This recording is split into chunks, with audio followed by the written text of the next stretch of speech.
one and the stupid one, to share my success story with you. Okay, for those who doesn't know me, let me briefly introduce myself. So, because I saw some names I never met before, so it's really nice to have you here. So I'm Indre, and I represent the translation agency based in Lithuania. It's Baltijos vertimai, which is called Baltic Translations, if you take it in the national way. And I hold the position of CEO there from May. So first time I joined the translation agency, translation industry in 2004 when I graduated from the university. I have a degree in interpreting and translating technical English text. So when you need some help, just shout, I can help you.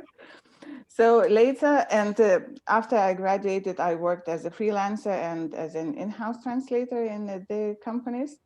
And in 2015, I joined the other translation agency I worked for before as a project manager. Then I was promoted as a key account manager. For a year, I was interim general manager when the general manager was on a maternity leave. And in this year, in January, I joined Baltijos vertimai as business development manager. And in May, I was promoted to CEO. So as you can see, my experience in the translation industry, starts from the freelancer to the CEO. So it's quite wide. Just a funny fact that when I was graduating the school, I had to choose if I want to be a professional basketball player or if I want to be a language specialist. So because I always loved languages, the decision was quite easy to make. So okay, so that's it about me. And now switch. Okay, so let's switch to the next slide and about our company briefly. So the company was established in 1992 by three Belgian brothers, Ortiz, but then they sold the shares to the Lithuanian shareholders, and so how it involves. We are based in Lithuania, and we have three offices operating here in the country, in the main cities, which is Vilnius, Kaunas, and Klaipėda. We are not big, but as Renato Beninato always says, don't mention that. So, but we are not big, but we are good with a lot of experience. Our core languages are Lithuanian, Latvian, and Estonian, because we are one of the Baltic sisters. But we also cover more than 60 language pairs combinations into Lithuanian language without any transitional language. Since we are the members of the ELIA Association, starting from April, we also offer now our clients, other combinations like English Hungarian or English Serbian or whatever might come up to their heads. We also provide services like translation, interpreting, editing, proofreading. We also added copywriting this year. And as we take the quality as the highest priority in the company, we strictly follow, the ISO 17100 standard requirement, which we acquired in 2017. And by the end of this month, we are about to renew our standard certificate. So that's about the company. And before I start to share my story, I want to say and to mention that this presentation is not meant to be, the tutorial for you, how you should act or what you should train or do, with your staff in your companies. I just want to share my story, and maybe, you will find some tips and tricks you can apply in your companies.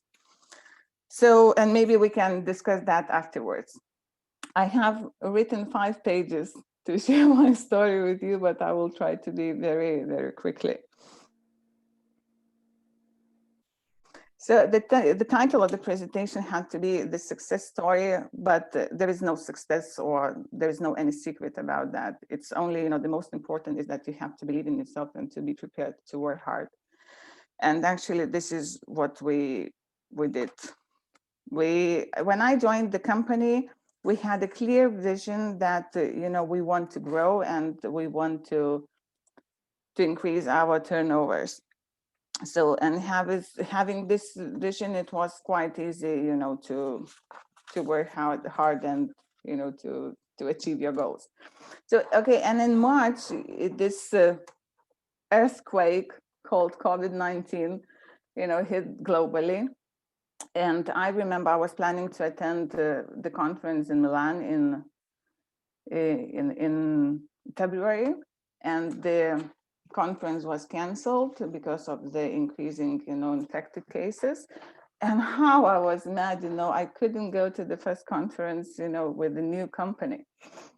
But then, you know, the situation only got worse and worse. And in Lithuania, the lockdown was started in the middle of March. And of course, everything, you know, changed accordingly. So, okay, 5 minutes of panic, 5 minutes of stress. And then me and my colleagues, you know, we sat together and started to make plans, you know, how to adapt to all this situation. We didn't have the slightest idea, and, you know, even the clue or even the smallest possibility, you know, that we will fail, because we always believe that everything will be okay and we will adapt, you know, to this situation. So staff meetings became regular, and we met on a weekly basis for 30-40 minutes, sometimes only 20 minutes. And, you know, we were discussing the projects we dealt with, we were discussing the difficulties we have, you know, sometimes we just joined to laugh or to cry, it doesn't matter, you know, but just to support each other. But, you know, these weekly meetings were the most important, I think, you know, in this hard times of the company. So mutual support, as I mentioned, was very important. And the first thing we changed in the company is the working hours. Our working hours were from 8:30 to 5:30 p.m. in the evening. But then we thought that since the companies are going remotely, many of them, the clients will have the access to the workspace, their workspace, also after working hours. So the new inquiries may pop in, you know, after 6 o'clock in the evening. And we were right, actually. I don't have the exact figures, you know, how it changed, you know, in the orders, in the percentage, but I wouldn't be wrong saying, like, you know, from 15 to 20% of the orders were placed after working hours. So this was the right decision. If you ask, you know, how the staff dealt with that, we moved, you know, the working time, you know, accordingly, so they wouldn't work like 10 or 12 hours a day. So that was the first change, you know, we did. The second issue we had is sometimes, since we work not only with the legal clients, but also work with the natural ones who need also hard copies to submit to the courts or to some state institutions, and the offices were closed. So we solved that problem with the postal services or the couriers. So, I mean, it was easy, nothing very special or nothing, no, sorry. No special actions to do about that. As we all know, the tourism sector was affected the most, and so as a part of marketing solution, we gave a hand to the tourism sector, to the clients we had, or even the new ones that we were translating. We offered them to translate short documents at no charge at all. It's about 2-3 pages. And you know what is the most interesting? That people from the tourism sector, they didn't use that situation. You know, they never asked, like, you know, okay, I will use that situation and maybe, you know, I will win something. Absolutely no. They were explaining, they even, you know, offered to pay for the translation services if they only could, but some of them, they really appreciated that. Also, consulting, I cannot count the hours I spend, you know, when consulting the clients. what to do now, how to save money, like, how to change the procedures in the company, when it comes to the translation. So I was like, a member in their teams, in their companies, which they relied on. And, this boosted my self-confidence as well.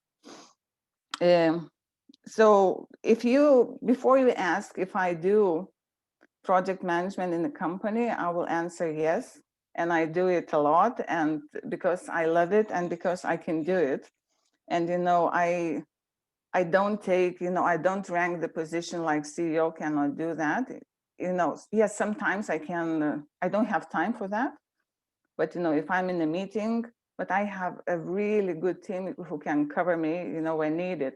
But I mean, there is no negotiation that I will go off project management at all. No. So going back to the consulting, many of you probably know the Richard Brooks idea about, Popeye and the spinach.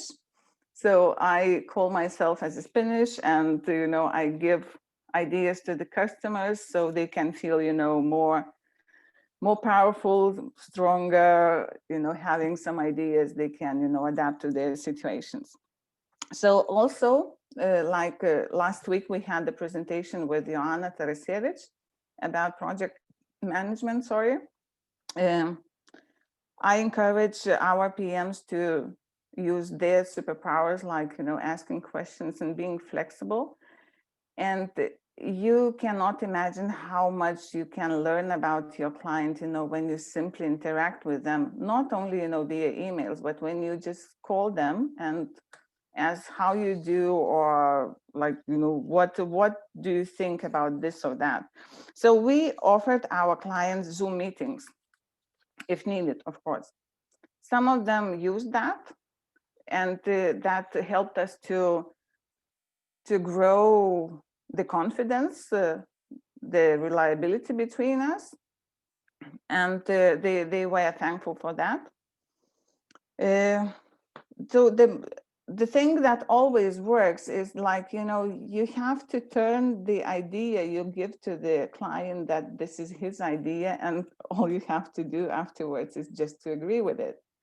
So you just, offer the idea you want to use. They say, yeah, I thought about that. So yeah, why not to do this, and why not to try that? So, this. So of course, I lost the count, how many online meetings I've attended. I mean, it was thousands probably. I don't know. But during the spring and summer, I represented our company not only in the language events, also, in the other industries. And what was the most difficult is, when you have to convince them that the translation in the translation agency is not a Google translation company. Like, you have to explain them the procedures, what you do in your company, how you ensure, the quality and everything. So also sometimes you have to explain them, like that a human person cannot translate 50,000 words per night, although they sometimes imagine that. So that's not easy, but sometimes, it's good. We also explained them and educated them about, the CAT tools. Because what we've noticed that clients started to jump from one company to another, trying to look for the cheapest solution. But when we explained them, what the CAT tools are for and how you can save on that, they started to think. And sometimes they said, maybe we should try. And, if you can give us, the scheme, like, how you calculate, how the price differences and other things. And actually it helped me to convince them to stay and, to place their orders with us. So I also believe, that they valued and still value, the honesty. We offered the determination we have in the team, and also the devotion and the professionalism we adapt. I do believe that you all do the same, but maybe maybe our clients are different. I also ask my PMs to treat the clients.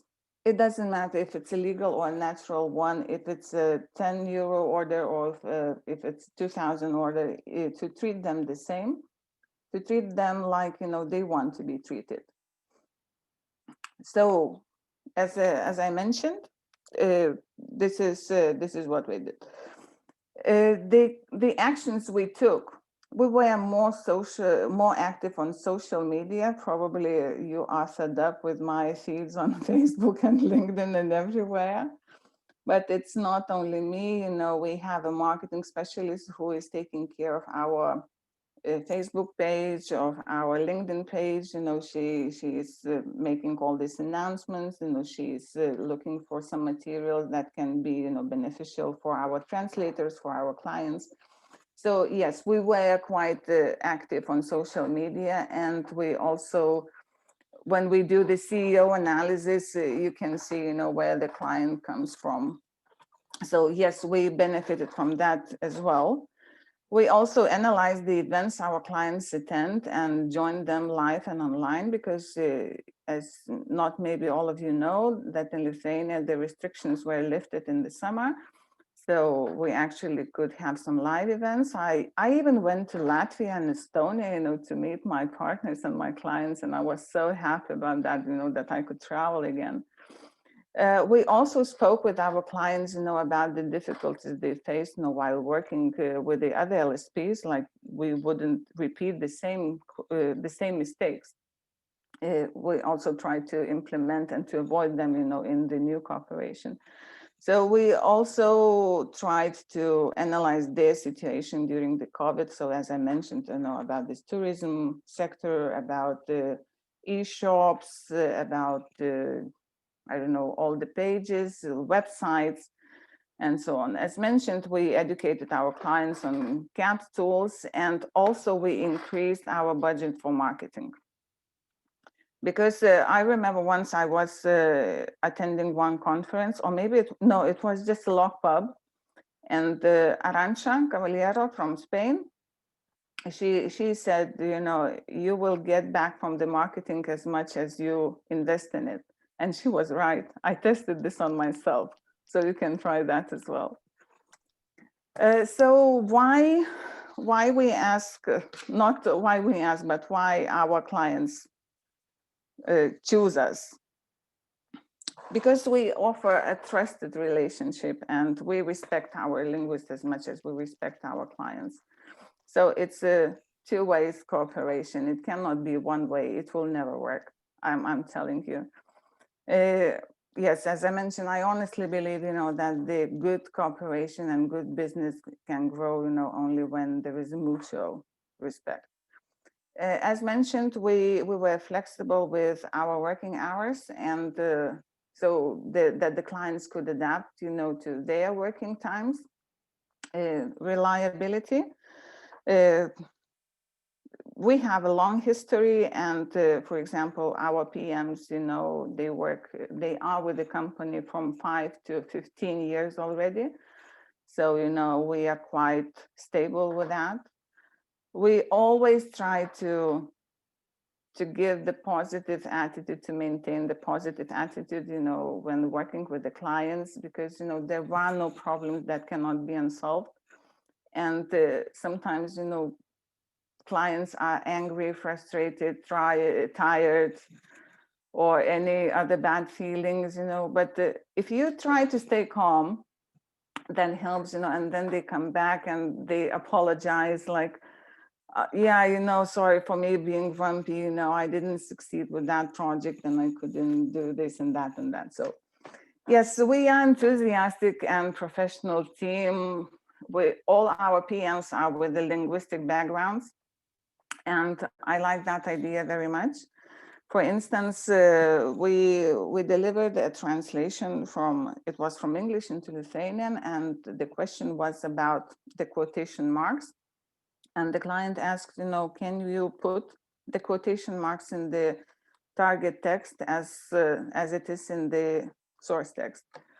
You know, I didn't have to contact the the linguist that, you know, was translating the document, because I have the same knowledge, the same background and everything. So it took me just 1 minute to reply, you know, that it's not obligatory and that the Lithuanian grammar rules differ and it's not a mistake. And so we can put, of course, we say we can put if you need that, but it's not good in any way. So we educate them in this way too. As I mentioned, it's an equal approach to natural and legal clients. We don't differ them, like, you know, we won't work with the natural ones, although the proportion is something like 20 to 80%. 20 is natural and legal is like 80%. We also offer 360-degree industry view. Like, for example, if the client comes with a order to localize the website, we already plan, you know, the steps ahead and give them the plan, what to expect, like, you know, in the time wise, like, you know, we make the time frame, we make the cost, like estimate of the project. And yeah, this is what they find useful as well. Also, we educate our team, not only PMs, but also translators. So this week on Friday, we are organizing a MemoQ training for the beginners, because, you know, we started with the MemoQ server this month with the company. So we will, yeah, we do a lot for our team. Yes, and just to mention, you know, for the last slide, that I always say to our clients, you know, that our main goal is to be a part of your team, not as a translation company. And by no means, I don't want to be your competitor, you know, I also want to be a part of your team. So that's it about me. And just, you know, just to give you some figures about, because, you know, the story is about growing the company. In June, the sales increased by 41%. In September, it was 48%, and last month it was 65%. So I think, you know, all the tips work. So try it yourself. Thank you.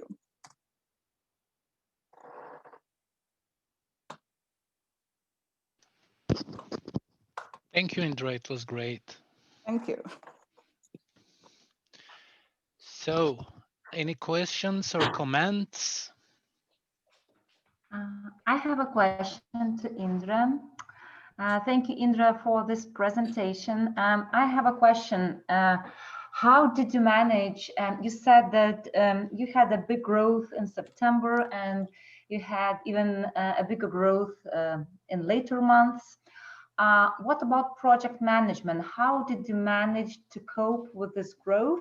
I mean, in terms of project management, project managers, did you have to hire some people? How did you succeed in that? And so what can you say? How can you comment on this? How on the management of such an instant growth? Yeah, just I don't know, you know, if I can answer you very short, in a short way about that. But yes, let's start from the beginning, that, you know, the company wasn't big and wasn't presenting big numbers, you know, in sales. So that's the reason number one. The second reason is it's quite easy for us to manage the project, because, you know, the tool we use in the company, it's called Planner, and I'm sure you know about that probably. Yeah. Mm-hmm. Yeah, yes, so Milda told me about this. Yeah, so it's quite easy, you know, to follow and to give a hand to your project manager, because you see everything, you know, in your computer. Because it's not only me, my colleagues, they see my emails, you know, so we can, you know, help each other quite quickly. We are still struggling to add 1 p.m. since we are looking for it. At the moment, no luck, but let's hope, you know, we will have some addition to our team. Yes, now the stress is big, but somehow, you know, I allow, the team to take a rest. Then, I try to substitute to cover them. But yeah, of course, I'm not, made of rubber. I also need to have some time. It's not easy. I'm not saying it's something like that. No, absolutely no.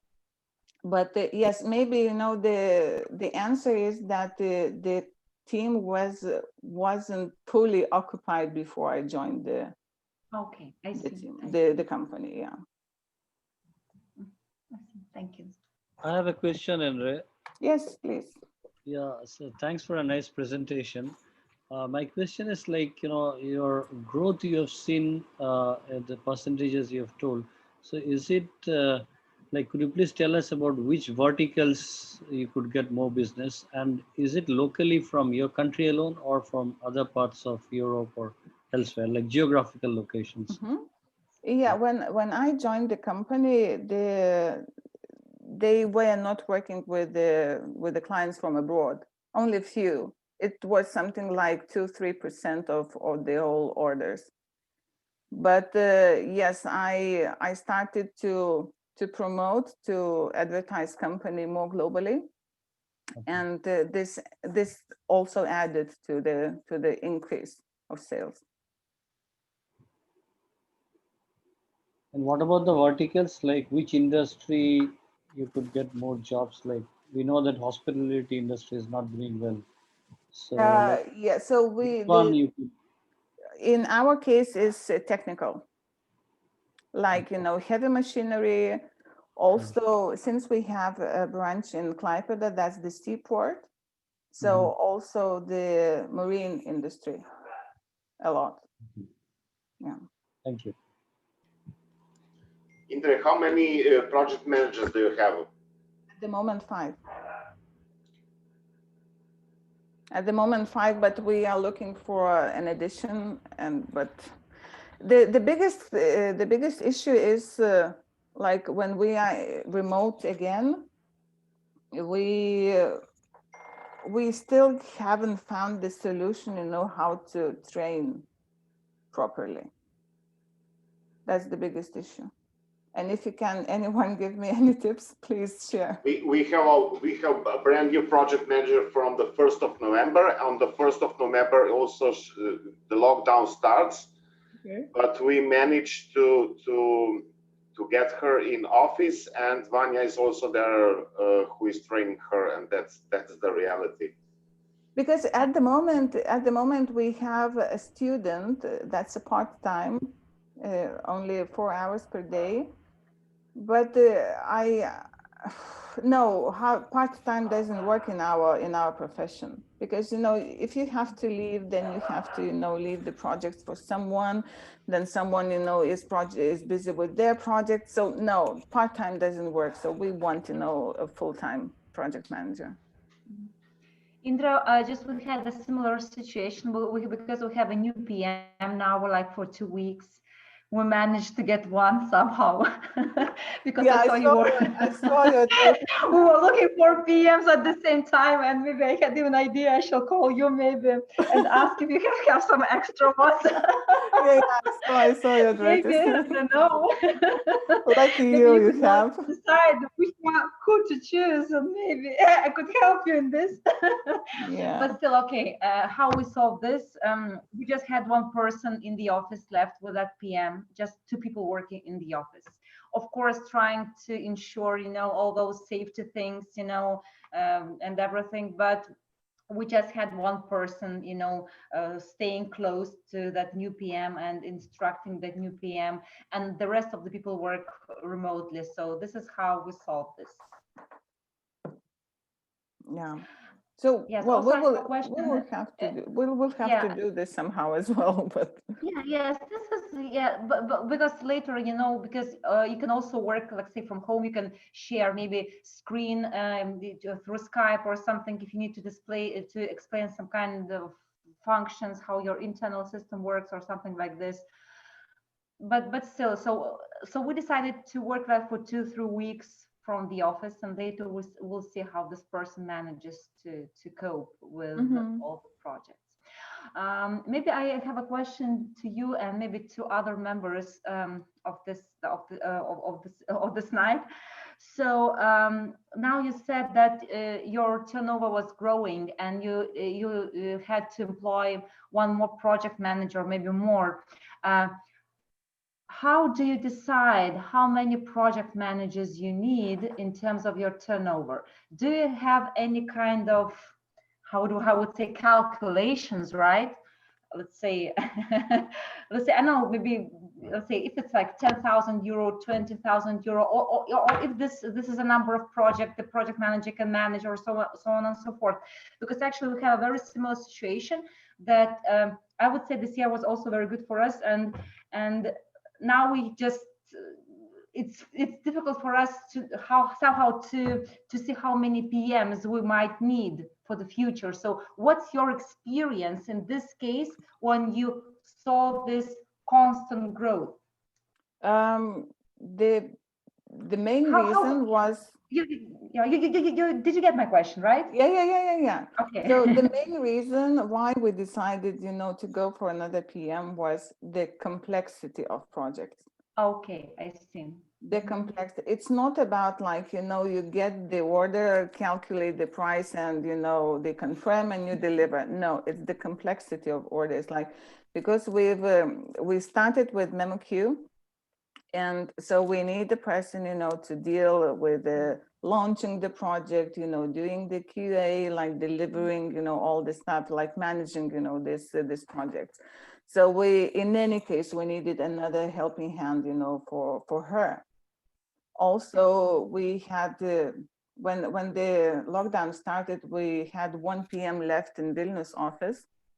So she was doing one in the office almost the whole year. So she needs help. Like, I don't. So it wasn't difficult even, to decide.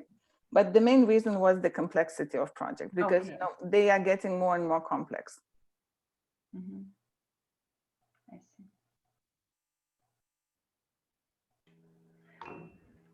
What kind of management system for projects do you have? We use our own planner. It's actually, it was developed for us first, and initially it was developed for us under our request, but now they started to sell for others as well. It includes, it includes the project management. It also includes the emails. As I mentioned, you can see, all the correspondence. You can see the margin. You can see, the turnover of the day or the month or whatever. You can sort them, the clients. You can sort by, I don't know, by the languages. It's a good one. It's something like close to XTRF, but only the name is different. Do you have a website for it so that we can see what the competition is doing? I know, Nana, you want to see it. Okay, I'm making a note, and I will ask, that guy if he can share some. I'm pretty sure, it. No, you say they are selling it, so how? Yeah. They have to show it somewhere. Of course. Hey, Indre, everybody. Hi. Long time listener, first time caller. I have a question. You mentioned that you invested a lot in sales and marketing, and obviously this has returned quite a growth. But is this growth continually sustainable? Do you think sales and marketing should continue in the same rhythm, and you can sustain the growth that will bring, or you should put in the pause momentarily?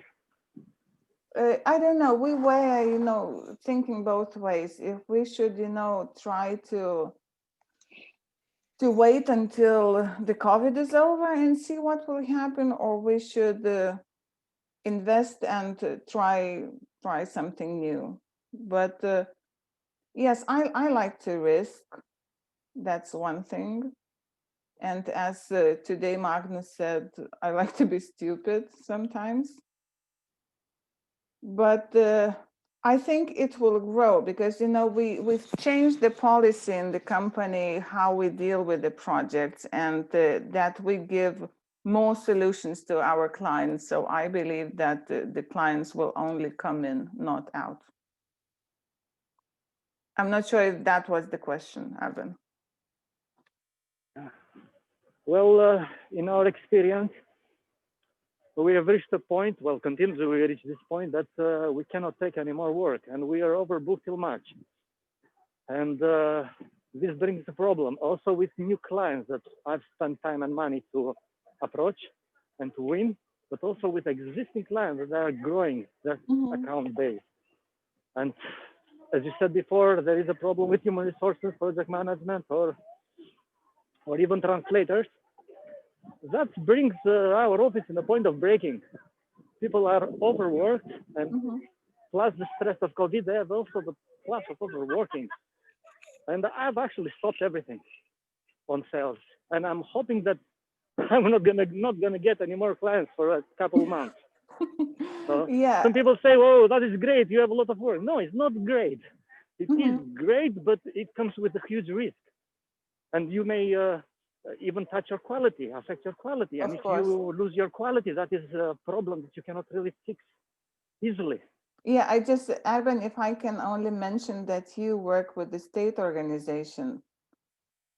No, I'm talking about MLBs, not only. Because, not only we work only with the private sector. We don't have any state companies ordering from us. But you have MLBs, right? You have other translations. I'm talking about them. Arben, next week there's another webinar where we will talk about how technology can help you with sales. So yeah, so maybe you should. You may want to dial in there as well. Just a hint. Can you elaborate more, because I've missed the link. What is it about, please? I'll send you the link, but it's about how technology can help you to save a deal in sales. And This is Agnes from Be Lazy. I didn't. Sorry. Sorry, I missed the introduction, but I'm happy that you knew it right away. Sure. But I am aware of your technology and other. I know. I know technology can help in many aspects, of course. Thank God for that. Without technology, we wouldn't have a business. But still, my idea is to stop my active sales at the moment. That is my solution. I don't want to risk. Yeah, but maybe, we haven't reached that yet point. I hope you can put up your prices. You had an opinion. But it's a good problem to have, actually.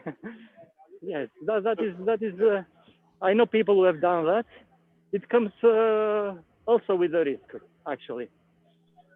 I wouldn't like to do that at the moment. I'd like to be stable for my customers, and if necessary, I will choose not to take on new customers, which is a very big statement.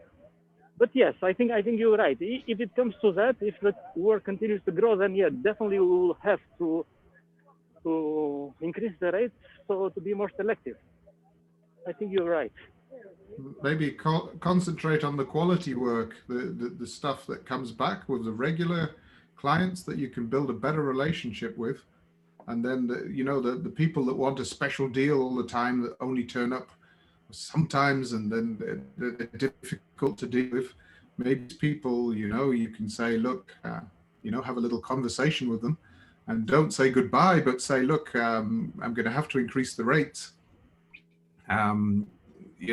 Because we have to separate and concentrate on providing good quality to a few clients instead of just rushing around like a crazy person at a lower price, Totally agree with you. This is a very good approach. Thank you for sharing that, James.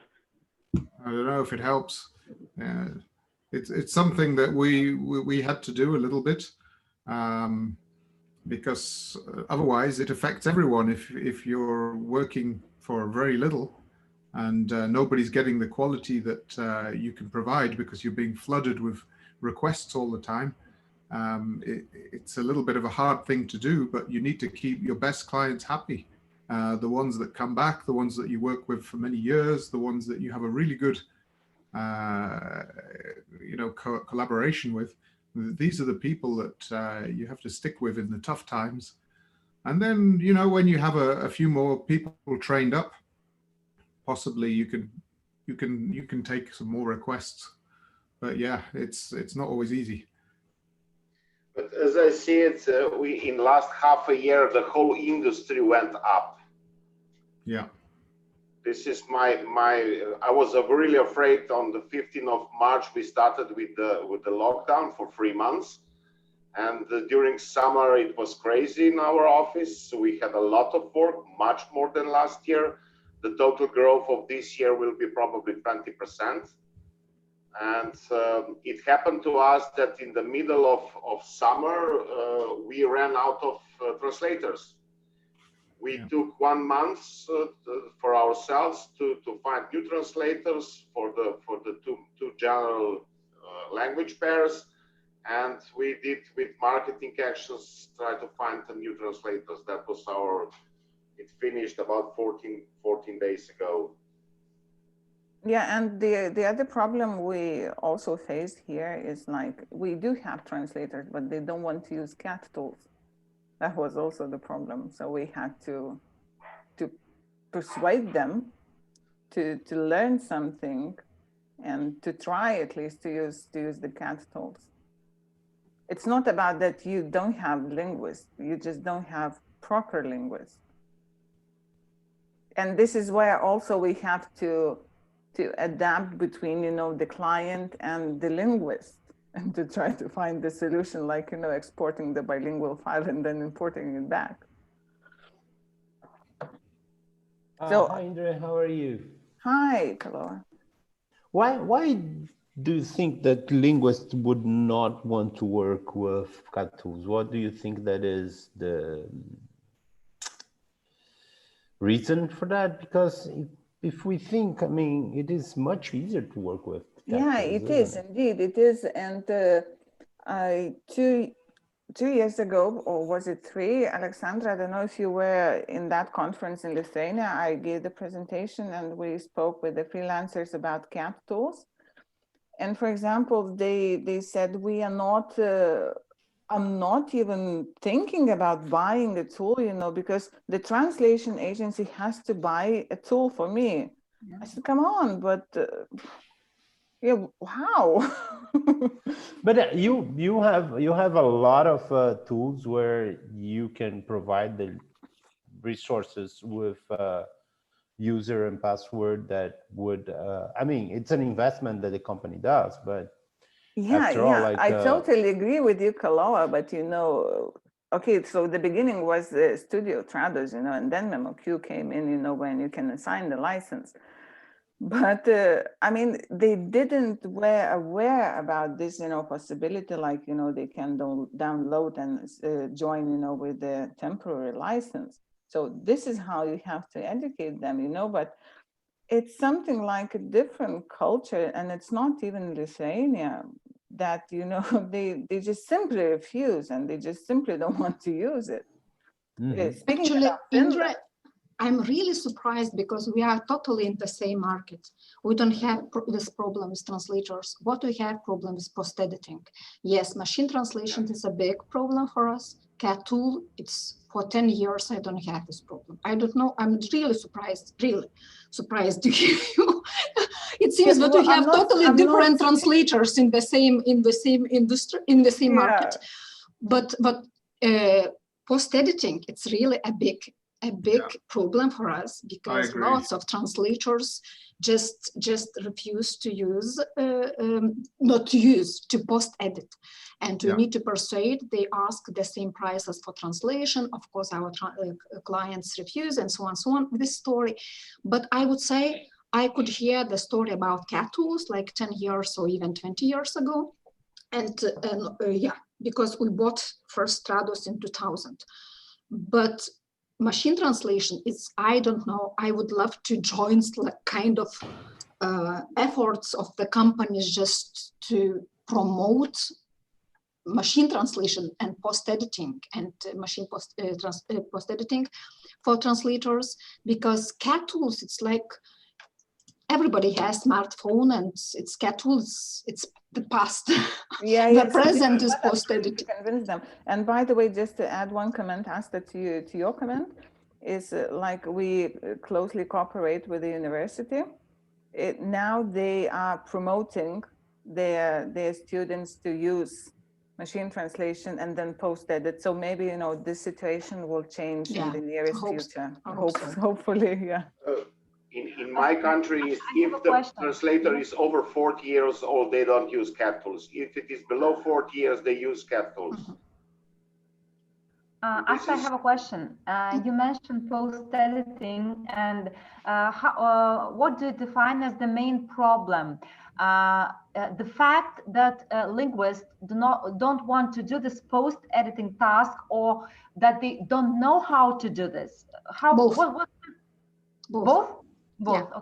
Actually, we prepared, we had manuals, we prepared ourselves based on the TAUS trainings and so on. But anyway, the translator first reaction is, no way, I will not work on machine translation output and so on. For some clients, you know, it's not just post editing. It's everything embedded into mem source and so on, so on. So one sentence is fuzzy matches, another sentence is machine translation and so on. So even if we say just delete and translate, even that sometimes doesn't work because they don't want to touch anything what is machine translation. Some of them, not all. We have translators who they don't see any problem, but in general, I don't know how we need to like join our efforts to educate somehow translators, because right. What we usually say to the linguists who do post editing is that this is a new era, so this is a new step, so this is a new reality. Just you need to adapt to this one. So you have to yes, learn of course, this. it's the same wording, but you know, some of them could not adapt to cat tools, which are with us for 20 years. So what about new realities? Asta, yeah. But do you have some linguists that are willing to work with machine translation or not? Yeah. Sure. And my question is, why don't you get these people to the ones that are working with post editing in a certain way that you feel confident that this person is well educated enough to represent your company, and create some kind of seminar to your linguists where you can get one person that talks the same language as you to be like a mentor or someone that actually can explain from the perspective of a linguist to another linguist how to actually make money out of it. Because the main point here is how to make more money. If you figure out the way to make more money with machine translation, then you are on the right path. I think that the biggest challenge that we have with machine translation is to actually share the experience as a company that is making more money with machine translation with a linguist, how they are, because it's different. The way that we make money out of machine translation is not the same way that the linguists make money out of machine translation. But if you have a linguist that you trust, that know how to make money, this could be your voice to the others who are not willing to. So I think that it's a matter of creating a space, an environment where you can be the one providing the teaching, the learning experience to those guys. And of course, if you get 10 people to do that, you are gonna have like 2 or 3 that will, after the training, will actually want to turn into it, and 7 will not. But if you have like 3 more, you have 3 more. I mean, you know, it's a good idea. But the problem for a moment is that we have translators who, how to say, they are not happy to do post editing, but they agree to do. So you need to have somebody at the stage to be happy to do that, to promote it. I think, yeah, we had a different experience at translation back office with machine translation. I'm gonna be very fast. I have 3 minutes and I have to go, but I'm just gonna tell you really quick. In 2010, more or less, we started developing our own machine translation. We spent hundreds of thousands of dollars in 2 years to create our own machine translation. And everybody that was working with us at that moment was in-house team. So everybody in the company at that time, the company had a in-house model where the linguists were also in-house, not just the project management or the quality team. So long story short, we had the worst machine translation in the planet, and all those guys learn from that machine translation.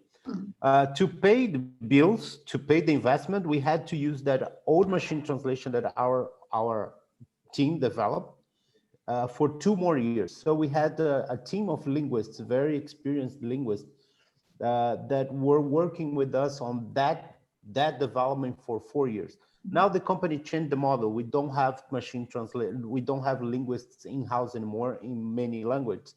But all those guys that learned from that machine translation, when they started working with good machine translation, they were thrilled. They were like super happy. And then we could develop this kind of spreading the word with those guys that actually learn how to make money out of machine translation. And I think that this is the main, I mean, in a situation like you said, is identify on your team, on your linguists, who are the ones that are because there is the ones that are doing, but they don't want to do. And there is probably some that are willing to learn more and do more and more, because those are the ones that will really make money in the future. So identify those guys and try to bring them in a way that they can be the person, even help your vendor management team. I mean, or even pay them a little extra in like consulting hours or whatever, in a way that you can bring those other people in to help with that. That would be my suggestion in a situation like that. Indre, it was great to see you. I have to go. Bye. Bye. Bye. Hi. Hi, Ashta. Bye. Hi. All right. Yeah, I think this is also language related. Whereas languages where the translators are busy and they're highly in demand, these people don't need to drop their prices. Anybody working below a certain price, a normal translation rate price, I found they haven't been good enough to pick up mistakes in machine translation. Machine translation is difficult. It makes different mistakes than normal translators make. And anyone working below the normal translation rate, they're not good enough to do this type of work. That's what we found with certainly with Japanese. It just doesn't work. So yeah, I can see your problem. We have the same issue. We have clients saying, "Oh, we want you to do machine translation." Okay, let's have a look at the output. The output isn't good enough. It's going to cost you more to fix than translating from scratch, and you'll get a much better finish. So yeah, I think there's a place, but even if it's good enough, the translators, they don't want to work for less. For example, if they get a project, they can earn more. Sometimes they don't think that they will not be they don't need to like write every sentence from the scratch and so on and so on. But for them, it seems that they are losing money, and it's mainly the reason why. If you are busy, if you have enough jobs, why should you take 17 jobs? So it's like. But I know lots of translators who are using MT on their own and to facilitate their job. And but then do you propose post editing? They say no, I don't want. Yeah. So that I know the situation as well. Yeah. Yeah, this is an issue. Well, it seems like they noticed an opportunity for more gains, so that's why they're doing that, obviously. Yeah. At least in some cases. Maybe in-house is a solution, but then you have to train them to. We did you have that to train the in-house. staff to earn less. Yeah, great. Yeah. We did that in-house, and the first reaction from our in-house staff was, "Oh my God, you're not gonna need us anymore." They were so scared about the machine translation and the quality. But then we had to tell them, "Look, this is an adaptation. You're gonna become post editors. We're still gonna need you. Trust me." It took them like a couple of months, to relax. Yeah. So you're a good boss and you encouraged them. Oh, yeah. Oh, well, I try, but it's not always like that. You know very well how it is. But they fight change. They always fight change. That's it. The first reaction is they want to fight the change, even if the change is good, or they don't want to see forward, and they don't want further responsibilities. That is my problem. They want micromanagement. This is what I always tell my staff. I mean, don't force me to micromanage you. I don't have time to do that. But they come to you with the very silly questions. Everybody's like that. Yeah. I can understand that, they get a bit confused that you want them to work for less money on something that's more difficult, which isn't as interesting. If they're busy, they're not going to take it. So you have to pay them more. I was talking about the in-house. In-house, they get paid, and they get bonuses. Okay. They are not freelance translators that they work by word rates. If you calculate by the hour, I don't think that they are actually making less. The problem is that translators are very bad with math, and they have no idea how much money they make. So we have like a gazillion of translators, and they're all like, no, my price per word. And if you tell them that, okay, but it's not the same if you can translate 300 words an hour or 2,000 words an hour. It's not the same. So with less money, you will make more. And it's really hard for them to understand that. And it's our job to kind of sell that crap to them. This is my opinion. Totally agree with you. This is what we're doing now with the next project of machine translation that we're doing in-house. We're calculating by hours, productivity by hour. Yeah, that's it. Mm-hmm. Exactly what you said. And if once they realize it, then it's like, whoa, just give me more. Yeah, just give me whatever comes, because they realize they're not making whatever 10 euros per hour, but they're making 20, 25, and it's like 3 times what they were paid before. And just they don't sit down and make a calculation. Because do you pay them per hour or pay them per word? For us, it depends on how we make the deals with people. But generally, we don't have a lot of machine translation post-editing jobs. So let's say that our biggest one was paid by word, because this is how we made the deal with our client. And I said, like, okay, so we got some discount on the word price. But our freelancers are with us for like 7-10 years, etc. So they trust us, they know us. And after the project was done, I asked, like, okay, so what was your general impression of all this? And it was like that they were usually like 2 times as fast. So double the speed with maybe 20% less money. That's a good increase. But I wanted to ask Indre, if do you have in-house translators, or no, you work only with Only with freelancers. Yeah, we outsource everything. Okay, because this is usually also a question that we get from our clients. And sometimes it's hard for them to understand, like, why would we work only with freelancers? What do we actually do? They think that we are kind of like a real estate agents. We just connect them with. Well, the long-term perspective is that we will have some in-house translators. At least, with these most popular language pairs, like Russian Lithuanian, English Lithuanian. But that's the long-term perspective. Yeah, well, once you grow to a certain size, you have to have people. We have half, but they are more used for end quality. Yeah. So like proofreaders. Yeah, something like that. Yeah, that makes sense. They do proofreading and they do the check of the end quality.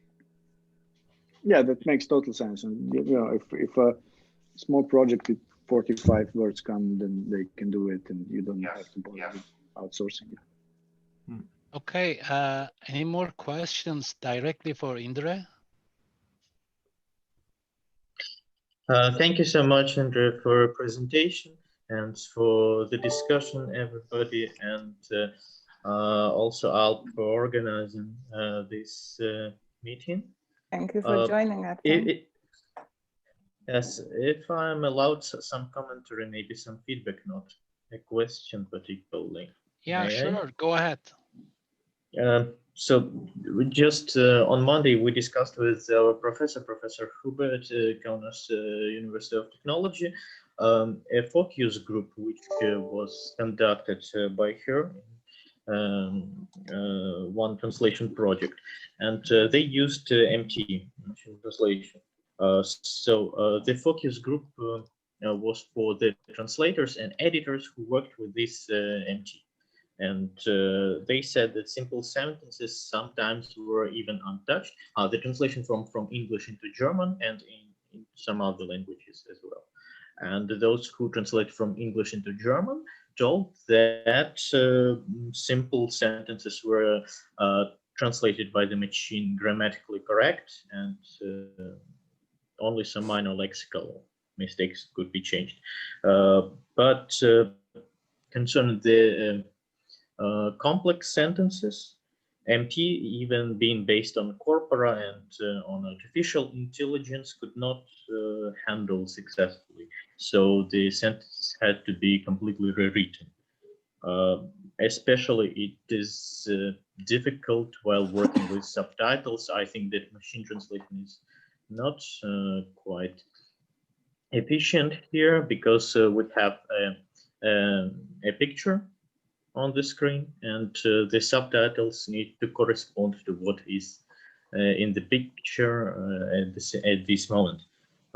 So just to generalize, it always depends on a particular project or an order, and probably the project managers do a great job organizing the teams of translators, making the translators work in a team with each other, somebody to proofread, somebody to translate using CAT tools. So wish you great success and you do the great job. Thank you. Thank you, Artem, for your comment. Just to give brief introduction, I'm the mentor for Artem at the university for this year. So I always invite him to join, some similar discussion, so he could see, the industry from inside. Thank you, Artem. Will you have a record somewhere? Because I'm sorry I was late. I could not hear Indre you speaking. Yeah, so Alp was recording it. The whole session is recorded, and I will post it either tonight or early tomorrow morning to the YouTube channel. So it will be available. Thank you. You're welcome. Thank you, Indre, a lot for your presentation. So we're happy that you did well and just coped with. Thank you for coming. So thank you for sharing, your experience and your good practice and your great ideas. So it was really nice. Thank you. It was very interesting, and just thank you. Thank you very much. Well, this Friday we have this MemoQ training, so you are all welcome to invite your linguists who want to join. You can find also a post on my Facebook wall. So we will share, the contact details there, the Zoom link as well. It's for beginners, so it's for advanced? It's for beginners. I think I will speak with Shandor about advanced maybe somewhere later this year, because we wanted to start with the beginners, and then we will go with the advanced version. But do you still think that it's worth to do that when they have so many pre-recorded courses which are really well prepared? Why should you invite some people to join at that particular time instead of watching these recordings? Because they are too lazy to watch them. Just, an honest answer. They're too lazy to look for it. And, when you just give them the link to join and just to listen, and maybe, they like the opportunity to ask the questions. For example, several of our linguists, for now, as far as I know, it's 5. They asked me to share the Zoom link. They could join, the training for the beginners. So maybe it's worth doing them. May I allow myself to add something please. to this? I was attending during the weekend an MTPE course for translators.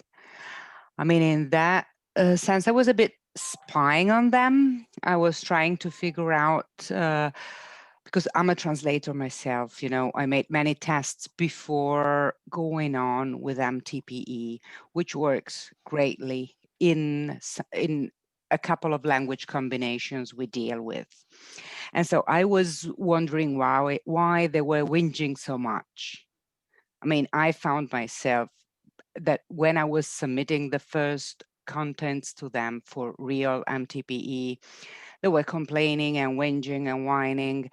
And so I wanted also to attend this course and understand much better why and what were the issues of such complaints. And I must tell very frankly that I was like, okay, now I'm listening, but I was totally hypnotized by the presentation because the person who was having it was very interesting. I mean, she is a translator taking care of that since like 2005.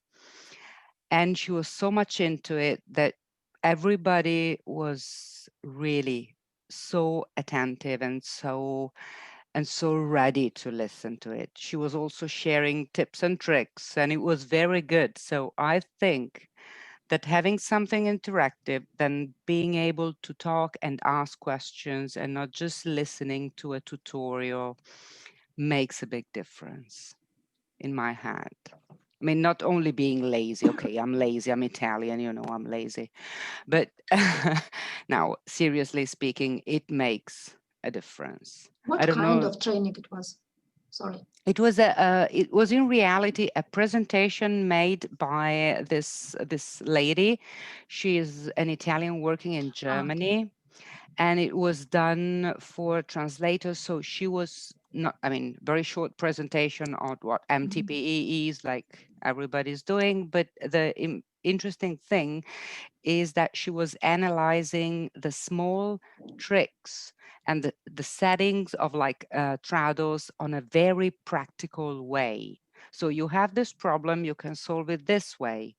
And Trados and MemoQ, she was, comparing the tools, comparing where the settings are, hidden small tricks to help them in real life, which I found great.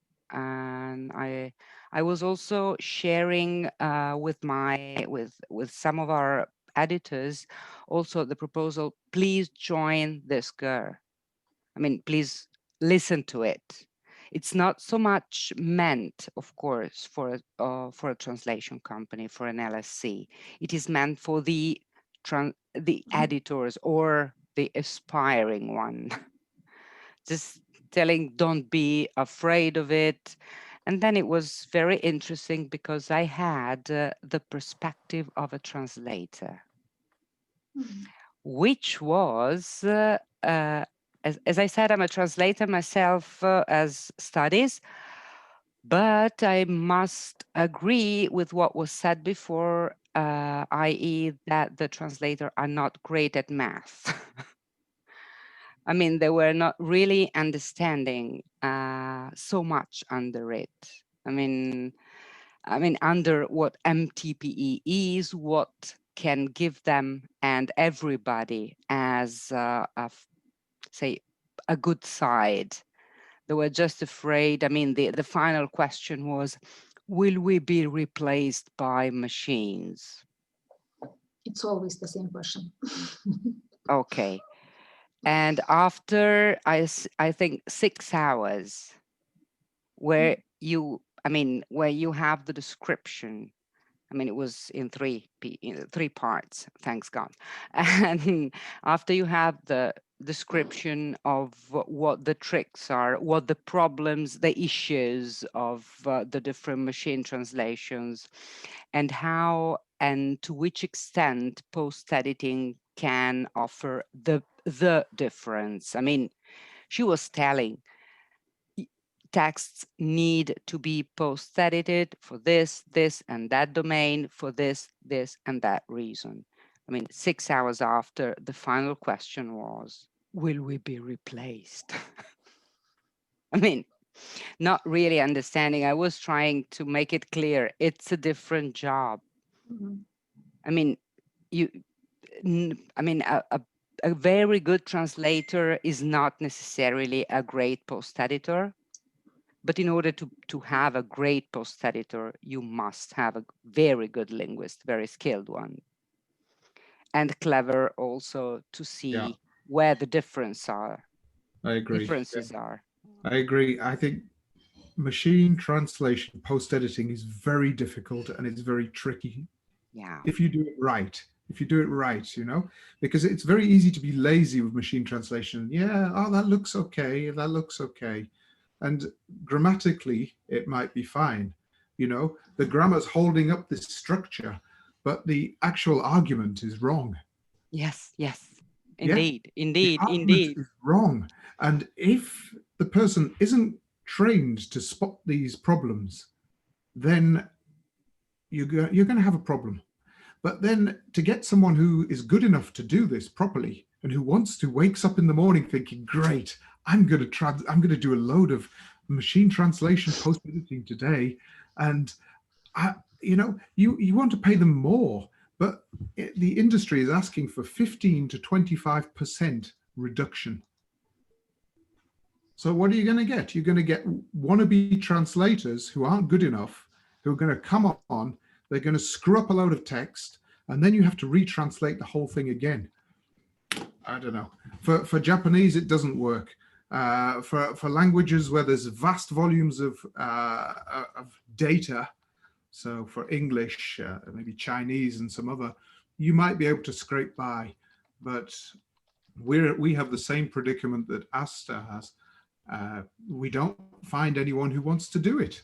And those that want to do it are absolutely shite, excuse my French, and they shouldn't be touching any text from any client anyway. So this is why we've had to say, look, sorry, post-editing, we don't touch it for the moment, unless it's very, very, very good. And it, 90% of the time it comes up and it's atrocious. It really is. So, I think it depends very much on the language pairs. Yeah, I think this is definitely it. It comes down to the amount of data that's available for the translation itself into whatever language. There has to be a huge amount of data for it to be good from scratch. this is inevitable. And for Asta's language pairs, and maybe for my language pairs, we just don't have this data. It's not accurate enough. It's not clean enough. Yeah, and then you have this thing about the very inflected languages, which make it even worse. Absolutely. But as I said, we are taking care of some language combinations, including the ex-Yugoslavian languages. And for those, I left it totally to my colleagues. Knowing the target languages, I am taking care of Italian, and it becomes, we're piling up quite a good experience from German, English, and French and Spanish into Italian. Yeah. There, I can tell you it works. Still. To say it works, need super editors. Because I tried it myself. I post-studied 20,000 words in 2 days, sorry. And at the very end, I left it there, decanting for 2 weeks. And then I took them back. It was awful. Yeah. Because the first 5,000 to 6,000 was okay. Then I was giving things for granted. And I was telling that it was very important to know where my colleagues were, instead of where my colleagues were making changes in the text. Yeah. So I was taking care of where my colleagues were positioned instead of where the changes were in the text. Yeah. So, and I was doing it for myself, and I was pretending, I was testing it on myself, like Frankenstein thing. And it came out that you burn out very easily. Yeah. Very easily, even when the machine itself is favorable. I'd like to see what psychological damage a post-editing machine translation can do to the human brain over, many months of seeing this stuff going through, and actually what happens to your brain. This hasn't been tested yet. Hey guys, just a remark. It's a long day. We have been into NTIF and been here for quite a long hours. Maybe we should set up an machine translation and post-editing session next month in order to discuss this. Indre is already exhausted. We can see her. Sorry. It's fine. Okay. I think it would be great. 39 degrees. Yeah. Okay. I temperature. think it would be good to call this a day. And thank you all for coming. And thank you, Indre. It was really great. Yeah. Hope to see you next time. And hope we can see you also on Friday. And don't forget, we're planning to have the last day of November speed networking. Yes, please join. It's worth joining. Thanks very much, guys. Perfect. Okay. Okay. See you next time. For coming. Bye-bye. Bye. Bye. Bye. Thanks. Cheers. Ciao.